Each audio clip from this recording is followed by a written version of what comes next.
Hi, this is Nick Mason of Pink Floyd, and you're floating down the endless river with Redbeard. Hi, this is David Gilmour, and I'm here with Redbeard, helping him to introduce you all to our new album, The Endless River.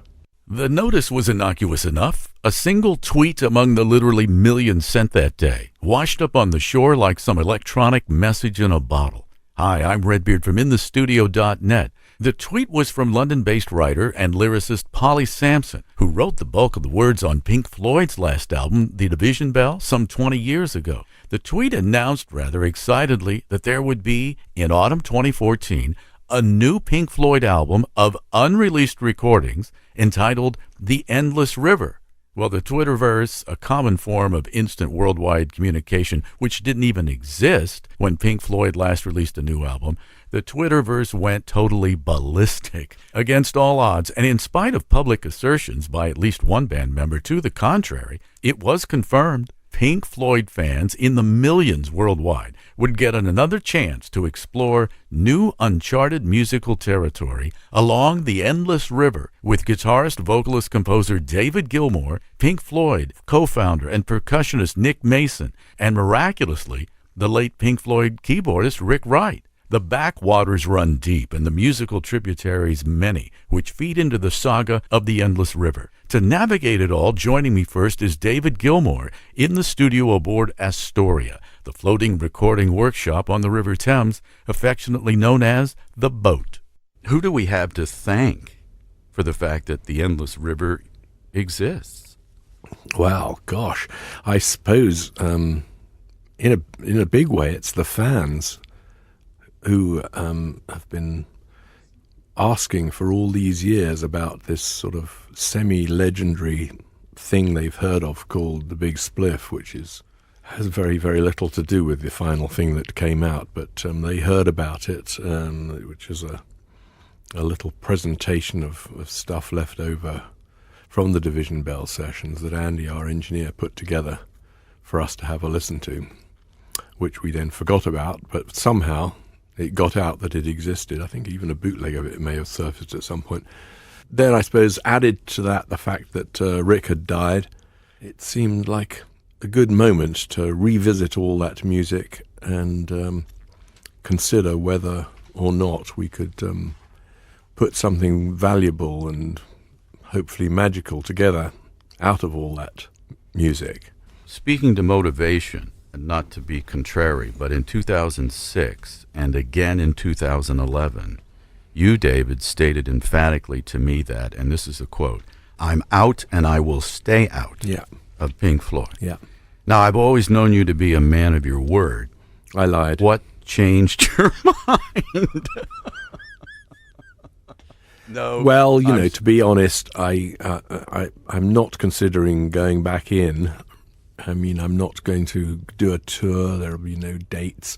This just seemed like a little bit of unfinished business that I thought we should look at and possibly put out there for the benefit of all those people that have followed us for all these years. At the intro to It's What We Do, what is it exactly that Rick Wright did with the venerable Hammond organ that announced undeniably that we are listening to Pink Floyd? Well, that's the secret of the whole thing, isn't it? I mean, just the three of us playing together is a sound. It has its own sound. It's completely different to anyone else.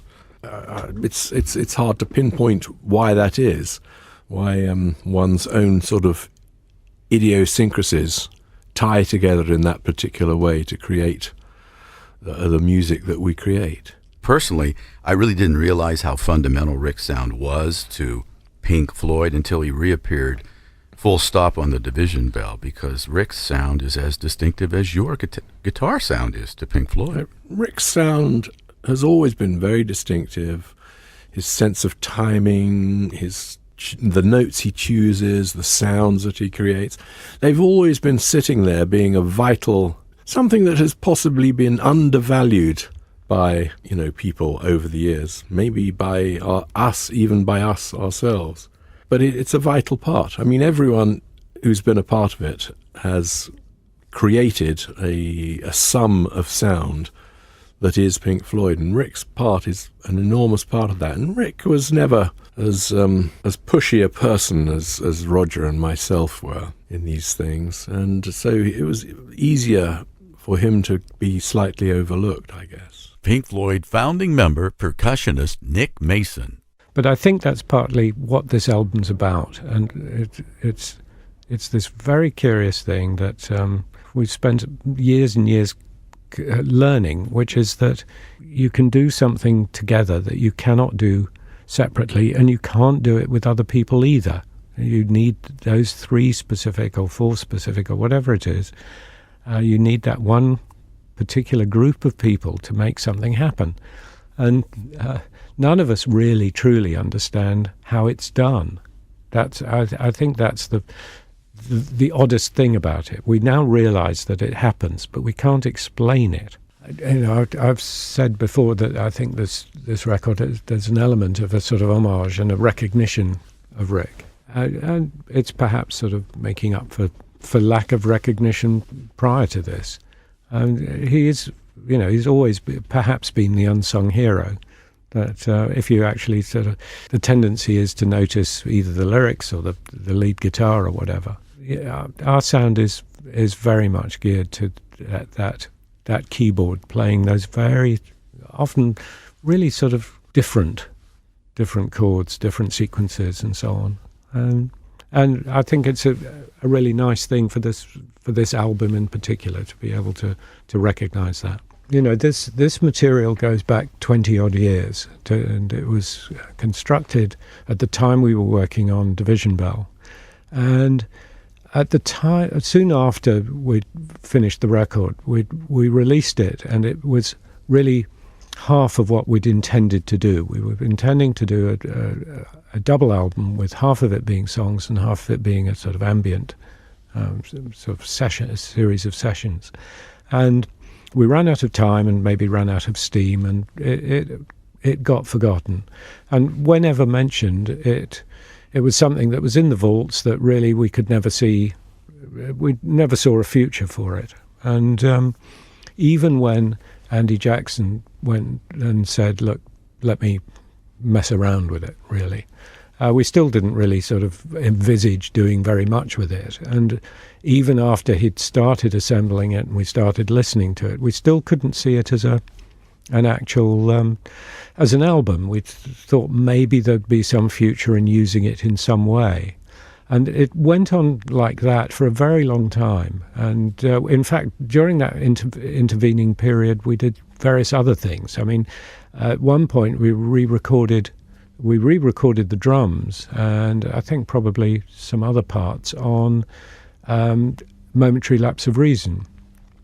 Again, with nothing specific in mind as to what we were going to do. To perhaps really explain it, even 2 years ago, we really didn't have any real sense that this was going to be much more than something that maybe we could do something with, but not as an album. And the way that I realised that, and put it into some sort of timeline, was that I think it was a couple of years ago, Phil Manzanera and I took what was then the beginnings of Endless River, or a distillation of something that had a working title of The Big Spliff, and took it to the Wachowski siblings, who were making and still are making a film called Jupiter Ascending, and we actually thought there might be some future in using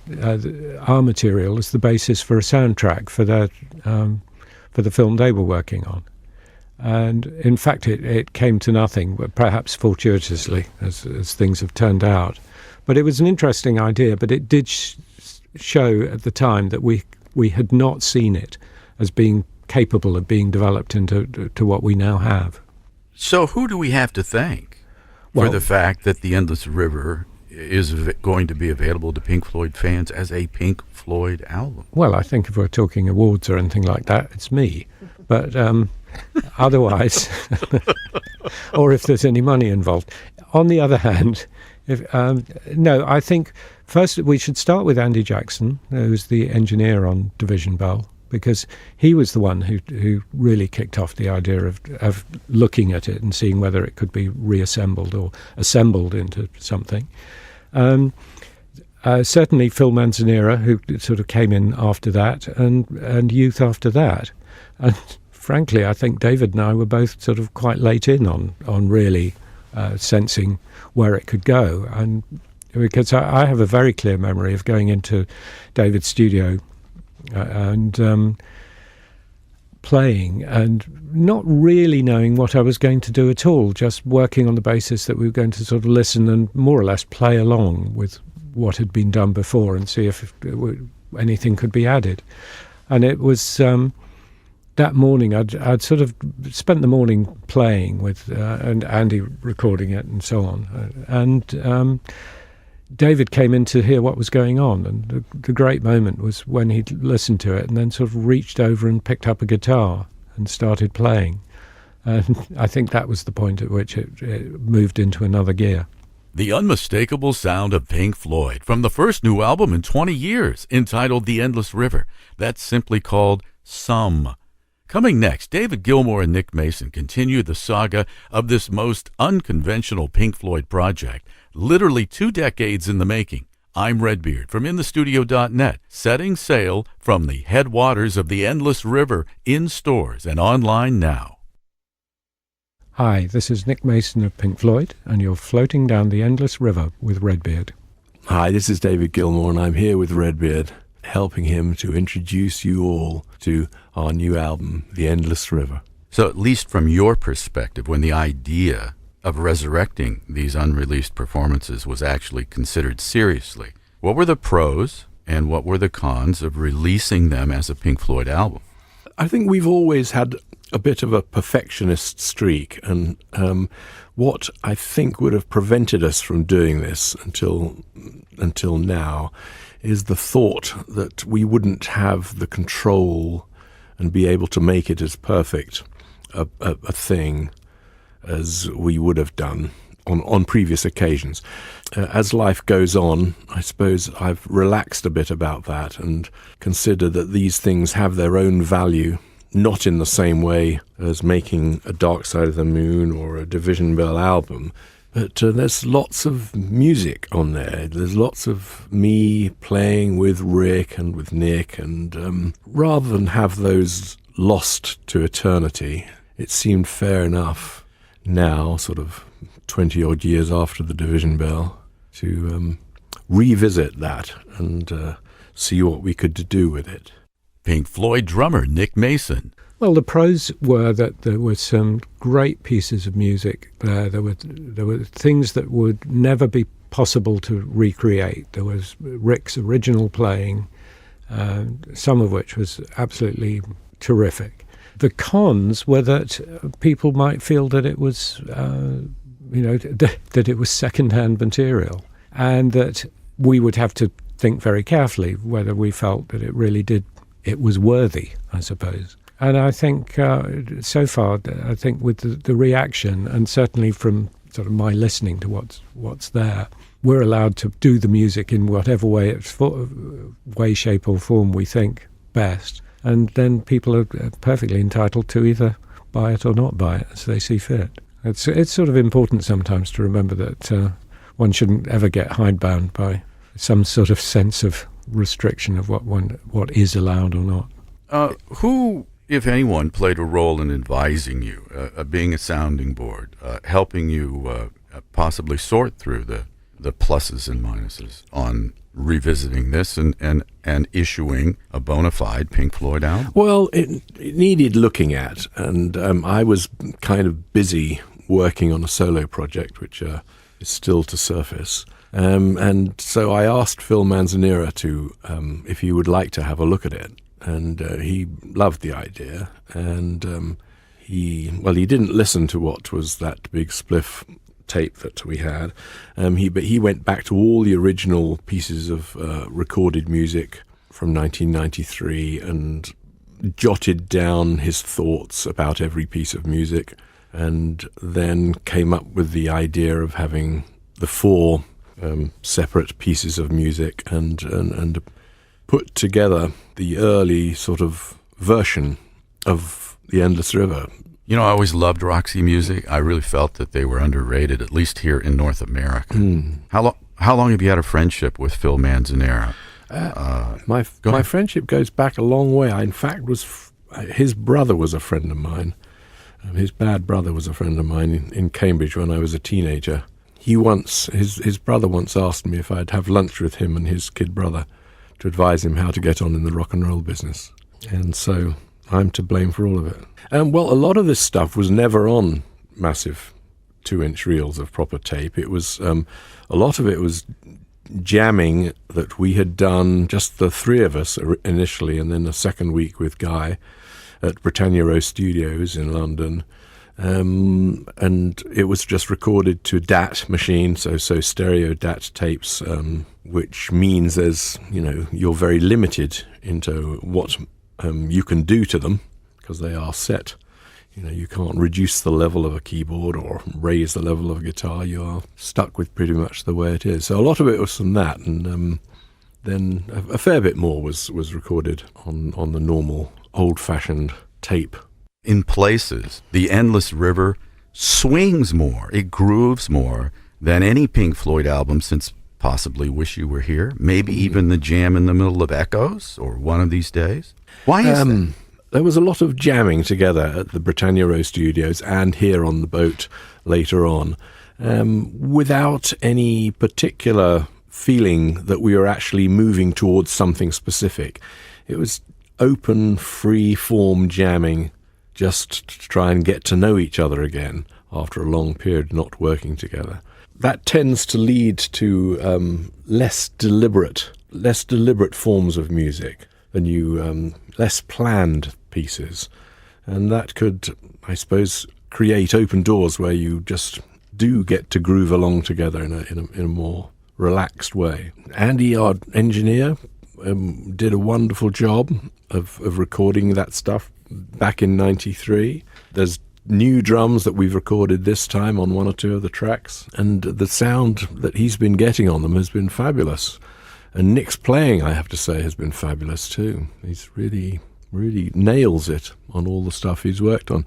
There's no deliberate attempt to make it sound that different to what we've done before, but that's just progress for you. Let's talk about some of the specific songs on the Endless River. Tell me about Anacina, a song that you wrote. I find it to be very cinematic. Yeah, that's a piece of piano music that I wrote. I can't remember when. I think it had been around a fair while before 1993, to be honest. I wrote it on. In fact, it is me playing it on the piano on the record. We called it the hymn back then. I don't think I called it that. I think the others thought it had a sort of hymn-like quality. I don't know if that was derogatory or not, but it became known as the hymn, and it's been sitting around waiting to leap out for all these years. A guy who plays clarinet and saxophone called Gilad Atzmon, who's done a lot of stuff with Robert Wyatt, amongst other people. And he played sort of rather Eastern-sounding clarinet during the verse pieces, and a lovely saxophone solo on one of them, which tipped it over into having a bit more of an Eastern sound. Yeah, it's a lovely piece, isn't it? Yeah, I get an image of pale British Olympic athletes running on a beach when I God, you listen to it. You need to see a shrink. I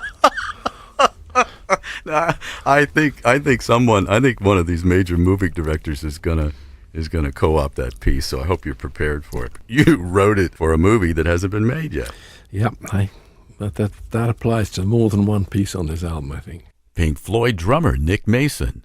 Was the Division Bell ever intended by you, Rick, or Dave to be Pink Floyd's final album? No, I think for me, I've never been interested in declaring anything to be the last of anything. Something like a band has a life which is entirely reliant on everyone wanting to do it, all the principals wanting to do it. And if David doesn't want to do it anymore, then it probably won't happen.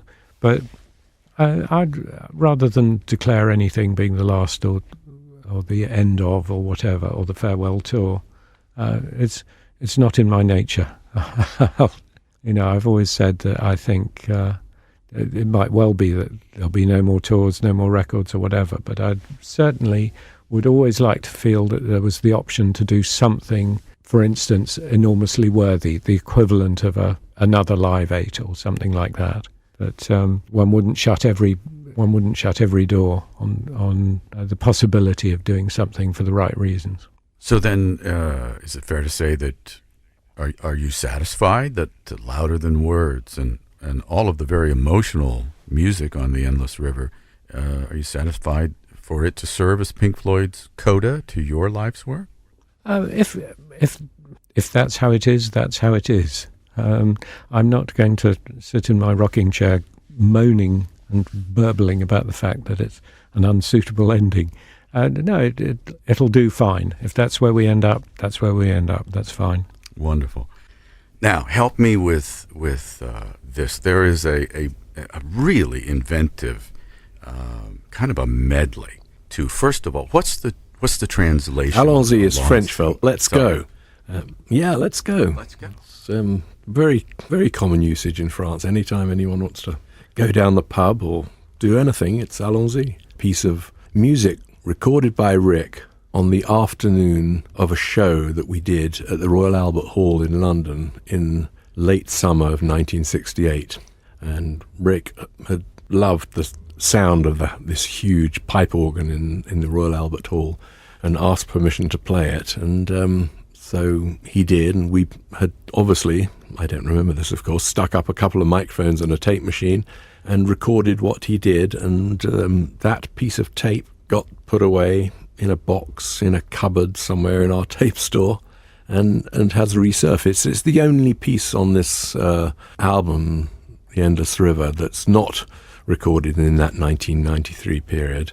It's actually recorded in 1968. The medley from Pink Floyd, The Endless River, containing the late Rick Wright on the Albert Hall's massive pipe organ in autumn 1968. Still to come, one of the greatest minds since Einstein, who cannot speak, implores us all to keep talking.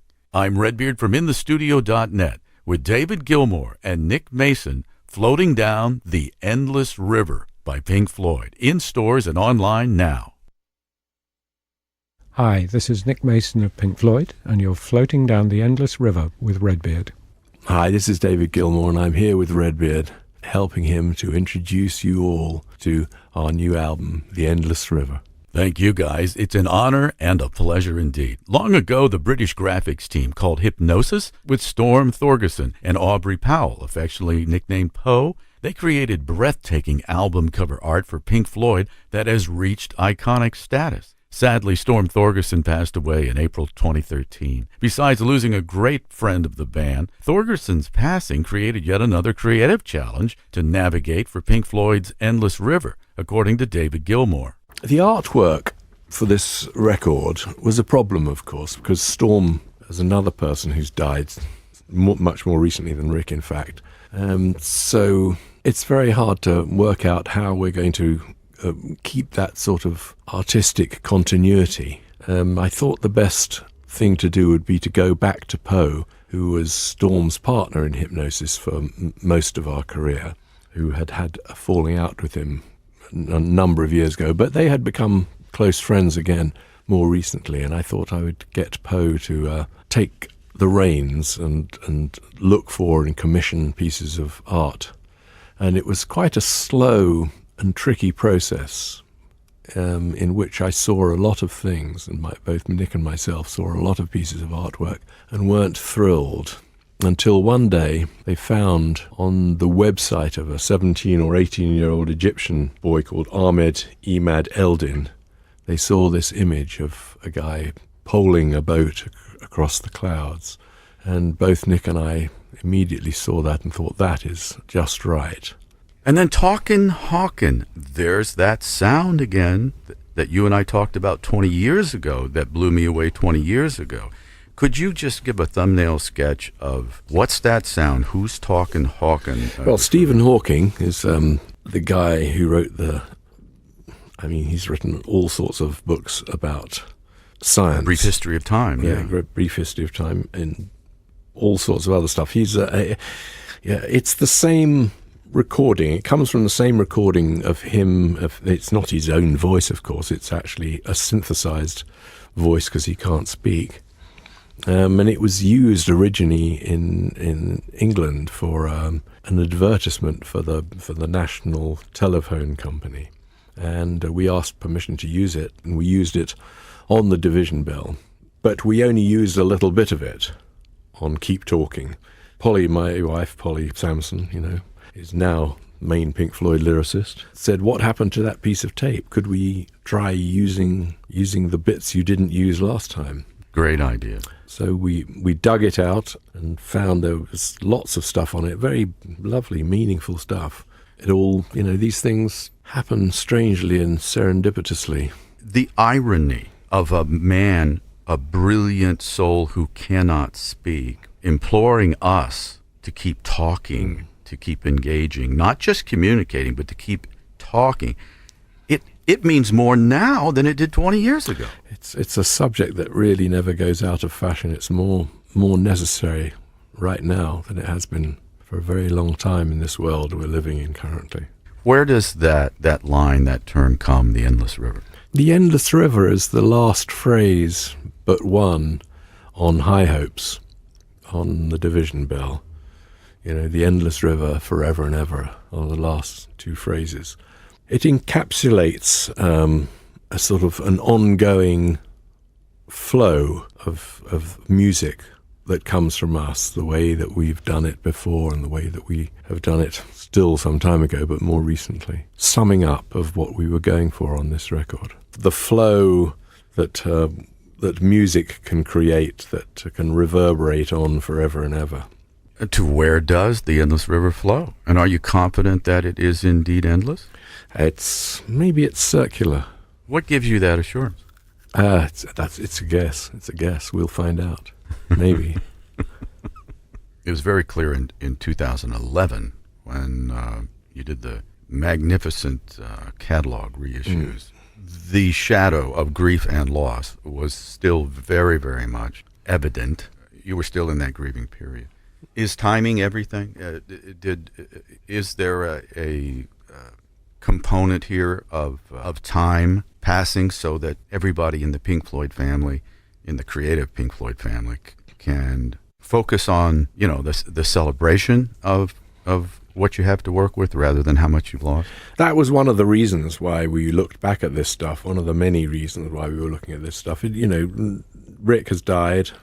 That moment, those moments that we have shared can't happen again. So that was another good reason for looking at this material again and seeing what we had, seeing what we could put out, and to remind ourselves of what a great part of it all Rick had been. Very sad for us that in our selfish way we won't have him to work with again. In 2011, when asked how you felt about the division bell being the final bookend in the Pink Floyd saga, you told me that you had just listened to High Hopes on the drive into the boat that morning and that you were quite happy to have the division bell as the last word, so to speak. So let me update the question. This music was a piece of unfinished business that it seemed important that we went into, looked at, and put out for all those fans who've been asking the question, whatever happened to that music that was left over from the division bell? And were we ever going to release it? And I had become a little less precious about perfectionism and was willing to put out something that we couldn't get to the sort of sonic purity that we had been known for, you could say. And this is something a little bit more immediate. The wonders of the modern recording process are legion. There's many, many things that we just, we could not have made this record the way it is 20 years ago. It would have been impossible. And now you can do stuff that you just wouldn't have believed you could do back then. And we use all that stuff to the best of our ability. I'm very happy to be releasing this material now, this music that it would seem incomplete to me if we didn't put something out. It's not intended to be, a Dark Side of the Moon or a Division Bell. It's a different sort of piece of music that seems appropriate at this time. With David Gilmour's lap steel guitar swooping and soaring like an electric seagull high above Pink Floyd's The Endless River. That's called surfacing. Still to come, Pink Floyd co-founder Nick Mason explains why that, for a musician and composer, there is no substitute for floating into uncharted new waters. I'm Redbeard from InTheStudio.net with David Gilmour and Nick Mason, floating down the endless river with Pink Floyd, in stores and online now. Hi, this is Nick Mason of Pink Floyd, and you're floating down the endless river with Redbeard. Hi, this is David Gilmour, and I'm here with Redbeard, helping him to introduce you all to our new album, The Endless River. Tell me about the stunning cover photo and graphic for The Endless River. The saddest thing was we lost Storm a couple of years ago. And without Storm, we were sort of, I won't say floundering, but really not quite sure which way to go. And then Poe reappeared, who was Storm's original partner in Hypnosis. And it was so good to actually have some sort of continuity when we came to talking about what we should do for an image. I mean, it's pretty weird that we spend so much time now talking about the image, because it's still really important to us, even though a lot of people who are going to listen to this music will maybe never see it because they'll be downloading or streaming or whatever. But it is for us, it's an integral part of the package. Poe was instrumental in getting a lot of people to come in and make some suggestions. Now, I have to say we had a lot of really remarkable and wonderful images that were turned up by different people. But there was a sort of element almost of a dark side moment when I saw this particular picture. It hadn't come from any of we had some pretty sort of serious artists and photographers who made submissions of material. And this is from an 18-year-old Egyptian boy who none of us have ever met, who just sent in something very close to to the actual image that we're using. We modified it very slightly, or got him to modify it very slightly, in terms of a little bit of detail on the boat. But it's one of those things where nothing, for me anyway, nothing came close in terms of fitting the bill for being the right picture for the music. I just love that story. The late Rick Wright trading vocals with David Gilmour on Time from one of the most important albums of the 20th century, Pink Floyd's Dark Side of the Moon. Here's Nick Mason. I must say, you sound terrific. Everything about you, your energy and everything is significantly different than 3 years ago when last you and I talked in 2011 about the rollout of the catalog. It's clear now that you were still suffering from grief and focused on what you'd lost. Oh, interesting. That may be true. I think there's something else. First of all, I'd say that I really enjoyed the promotion of that sort of the Discovery editions and that sort of revisiting of old material. But there is no substitute for talking about something new. And I think there's a sort of enthusiasm that really, it's only in this, as I say, it's really quite recent that we've actually realised that we've got an album on our hands rather than some material that we need something to do with.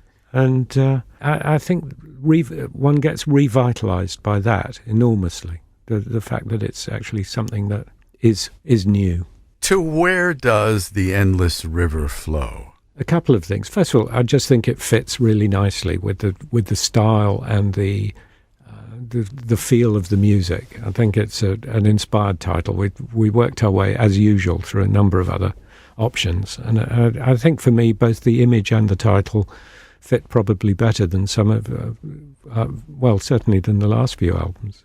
Yeah, where does it flow? Who knows? There's a nice sort of imponderable element to it, which I always like. I like that abstraction. The Grammy Award winner for 1994, Maroon, from the previous Pink Floyd album, The Division Bell, which shares the same musical DNA as this new effort, The Endless River. Our riverboat captain, David Gilmour, returns in a moment, and it's going to get loud. I'm Redbeard from inthestudio.net, floating to the mouth of the endless river by Pink Floyd, which is online and in stores now.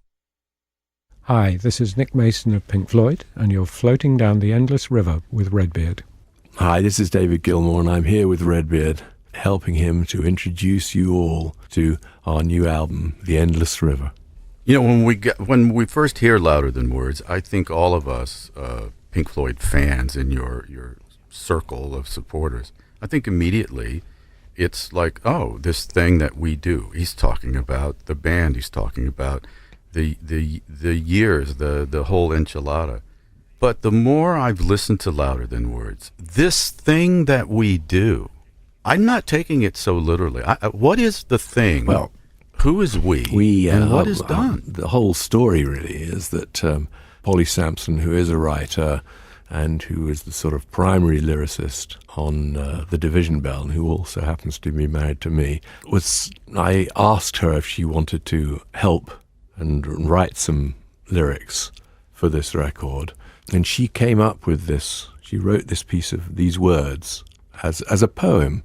She didn't write them specifically for that piece of music. She wrote them, and it's about the strange sort of semi-dysfunctional relationship that we in the band have as people, and that we aren't too good at communicating with each other verbally. It struck her that that we communicated perfectly when we played together, and we suddenly transform into a different sort of thing, a different sort of unit when we actually do this thing that we do. So it is about us. It's very specifically about us and our relationship to each other, and how that changes when we make music together. I find that Louder Than Words, this thing that we do, I find it very poetic and very open-ended, and a lot broader than maybe the first listen through would have one That thing. is the wonderful thing about a good lyric, that it can have many layers of meaning to it that you only can sift through and get to with repeated listenings over a period of time. I'm Redbeard from inthestudio.net, thanking the crew who made this journey down the endless river possible. From Columbia Records, Craig Lynn, Mike DePippa, Lisa Sonkin, Jim Burris, Gina Rehan, and Patrick Karnick. From 115 Management, Paul Osby and Andy Murray. From Astoria, engineer Damon Iddens on Das Boot. From Classics du Jour, Paul Rappaport and Judy LeBeau. From MX2 Media, Mike Parrish and Mike Bacon. From Bearded Fish Productions, Mark Fisher. And most of all, we want to thank Nick Mason and David Gilmour. Godspeed down the endless river.